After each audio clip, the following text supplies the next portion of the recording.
In a country where youth are often talked about but rarely listened to, Nikhil Taneja and his team have built Yuva, a media movement that turns vulnerabilities into strength and conversations into safe spaces. I'm Shivani Kava from the News Minute, and joining us today is Nikhil Taneja to talk about what it really means to care about young people's mental health. So, you've traveled to a number of campuses, you've spoken to a lot of students. I want to understand, like in these conversations, what do you think the young people, how are they really coping with mental health issues? And this time, I don't want you to like give me statistics or like the hashtags that we always come across. Like, what is it really these conversations are revealing? Yeah. I think the thing that you recognize is that unfortunately a lot of young people still don't understand mental health. Like if you live in the bubble that we do live in, which is the bubble of the internet, the bubble of a certain kind of social media culture, of a certain kind of cosmopolitan, young urban elite, young person, in that bubble, mental health is just, ubiquitous now. Or at least there's a conversation about what is triggers or what is trauma, etc., right? But that's a lot of therapy speak, and that actually is, I would say, just about 1%, 5%, maybe at max 5% of young Indians. I would say anywhere between 90 to 95% young Indians still don't understand what is mental health. They associate mental health with mental illness. So they always think of mental health from the lens of not just depression or anxiety, but like clinical, issues. And I always wary of even having that conversation. So if you want to have a conversation about mental health with young people across India, you actually have to talk about their loneliness, possibly, and then bring it into mental health. But if you start talking mental health, they dissociate so quickly because they don't look at that as something that could happen to them. So it is still, I would say, we are still, yes, there is 100% more awareness. Yes, in every class now, when I've gone over the years, or last 6-7 years, there's a lot more people who are comfortable in speaking up about any mental health issues that they may be going through. But I think we're still a long way away from the normalization of this conversation. And if I may add, I think the biggest reason for that is that mental health terms are they don't really exist in a colloquial way in regional or languages in India. So, Mansik Swasth is not something you will talk about when you're speaking with your friends, right? So, how do you normalize that? And until it permeates into regional languages in colloquial slangs, I genuinely don't, it was always going to be seen as something that happens to people outside of the spaces you live in and not in your space. Absolutely. So I have two questions from what you have told here.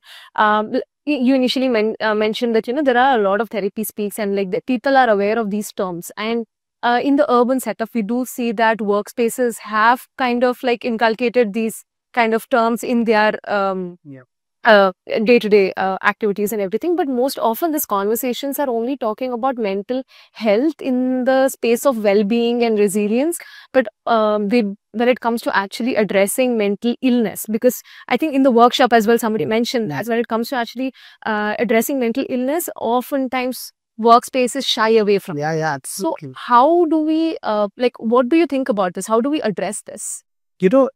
The only way to address is a certain kind of normalization, right, in pop culture. So or in larger media. Again, I still see that no matter how many times this conversation has happened, when I see someone writing about suicide in newspapers, it still says committed versus died by. It's still, even in 2025, that is the basic level at which we're not able to get the language right in big newspapers or big, channels. So how do we even, when you think about it, it's only 3 to 4 years earlier where the Sushant Singh Rajput case had happened, where the media was just obnoxiously underprepared to having a conversation about depression, about suicide, about the disorders that his psychologist was speaking about publicly. And it is such a tragedy that even when there are cases that capture national attention, the only way we look at it when it comes to mental health is through a lens of conspiracy or through a lens of like gossip versus a lens of genuine empathy, right? So there is, and I think the answer, honestly, like you can see this festival entirely is about mental health, and I'm really so glad and so grateful that RNP is putting in the time, effort, and and Nimhans, of course, everyone's coming together to create spaces like this, and that is the only answer. And these spaces need not only be institutional, so they do not need to just come from folks who are working in this space, but I would say that someone like you and me, even as individuals, in our own circles, in our own friend circles, I try to talk to my parents, my mother now, as much as possible about mental health. I've, whether it is my friends who sometimes may not know the language, I will introduce the language to them as gently as possible. But it is always going to be a, personal effect, effort before it'll always be a personal effort before it becomes a public effort. Yes. So talking about languages, like at the News Minute, we have a style guide where we follow, like, these are the languages that you need to use. The traditional language of, like you mentioned, committed suicide, and you replace that with died by suicide. Yeah. And a lot of other things when it comes to like how we are reporting on mental health issues or mental illnesses or mental health in general. Yes. But I went through UA's website, and there is something where something called as A to Z of mental health. So I am curious to know, like, do you plan on having this in different languages, just like you mentioned, like in regional languages? But I understand there might be resources. No, absolutely. We were actually trying, to be very honest, we've already tried this. And we were trying to find that many terms in any language, and we were unable to. So it's not due to lack of effort. We actually tried it immediately after the English one. And that's where also my insight comes from, that when you were trying to make this happen, we realized there's just not enough terms. You can't have an A to Z. At max, you might find 10 terms that will be in the language. Now, again, when you talk about, let's just talk about Hindi, because that's the language that I speak in at home. Where what I call anxiety right now, I have, over a period of time, once I became familiar and started recognizing my own anxiety, I started recognizing that my mother also has had it across her life. But the terms she has used has been ghabrat. Now, when she says ghabrat, you think nervousness for it. You think, okay, there is something, she's nervous about something, and that's but very different from anxiety. But now when I look back at the actions that would follow the ghabrat, I know they were anxious actions, I know that, because they happened to me. I know when I see my mother sweat about these things, when I sweat about these things. So I know these are anxious patterns. But it's only taken me many, many years of going through it myself before I recognized my mother had the same thing. But again, she did not have the terminology, and today I do. So I'm empowered enough to be able to find and seek a solution, or seek therapy, or seek an intervention. Whereas my mother still does not think that anything that she has gone through or is going through requires an intervention, because you don't have this conversation in the local, and it's not a part of your vocabulary, so it's not a part of your thinking. Yes, absolutely. There is certain amount of awareness about mental health and mental illnesses as well, and which means people do tend to self-diagnose themselves and throw around buzzwords. Do you think this kind of awareness helps with clinical diagnosis and in, like, at least like seeking some kind of help? I would imagine not in all cases. I would imagine absolutely in some cases, just having the normalization of the language also helps you recognize that, okay, I may, again, let me answer this very personally, right? I recognize that I have anxiety when one of my students, I used to teach at a college in Mumbai called Jai Hind College. I used to be a professor of news reporting.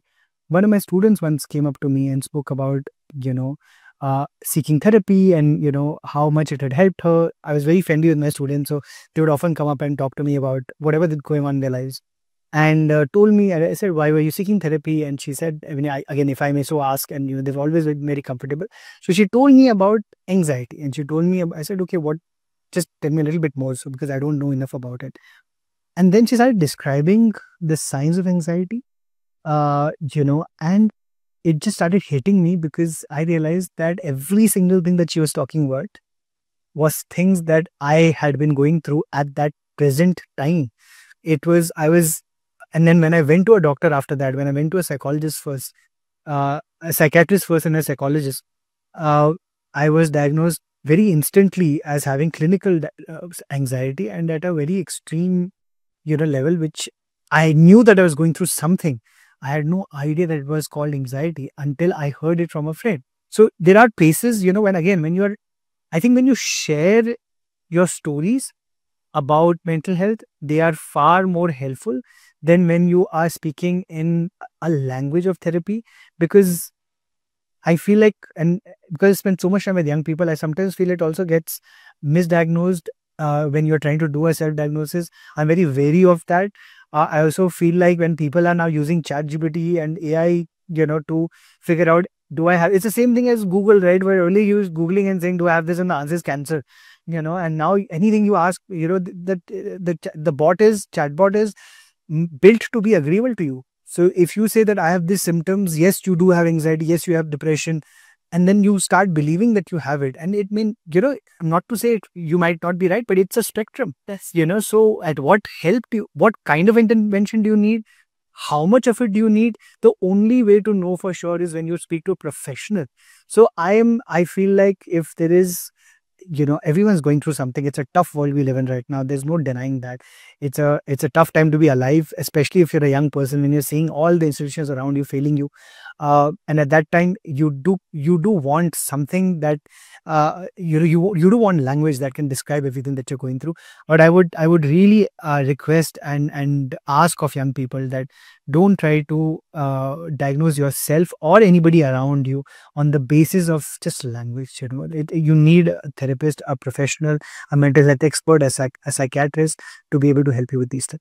Thank you. Finally, if there's a shift that you would like to see in the way we approach or address mental health, what do you think that should be? I think you've talked about the language aspect of it, but apart from that, is there anything? I would actually want to see again. See, I'm again. Let me start by saying I think Nimhans is already doing a wonderful job, uh, and is taking the efforts or putting in the efforts for the normalization of mental health awareness in our country. So I'm really happy to see that.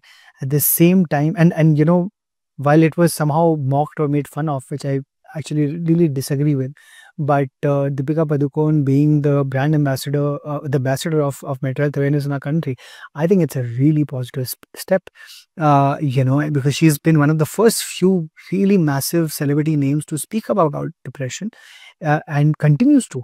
And in every platform that she participates in, she finds a way to speak about it. And I really, really admire that about her. So that's what we require actually more of. We require people in positions of power to be able to have these conversations as often as possible. But I would still think that the government intervention at this point is just about starting off. I think there's a long way to go.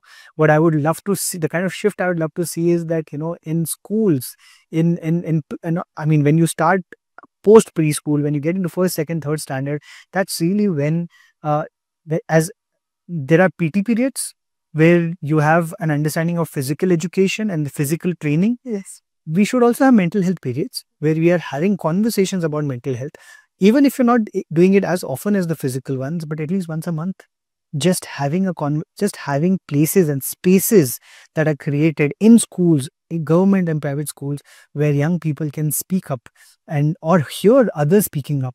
Again, I would go back to saying I think stories are a lot more powerful in recognizing what you may be going through than just internet meme pages, or quotes that tell you that, okay, this is what ChatGPT. Please do not get your mental health advice from ChatGPT. It's not going to be as helpful as you think it is. Absolutely. Thank you so much. I mean, you are doing that using pop culture and stories to spread awareness about what is happening. Thank you.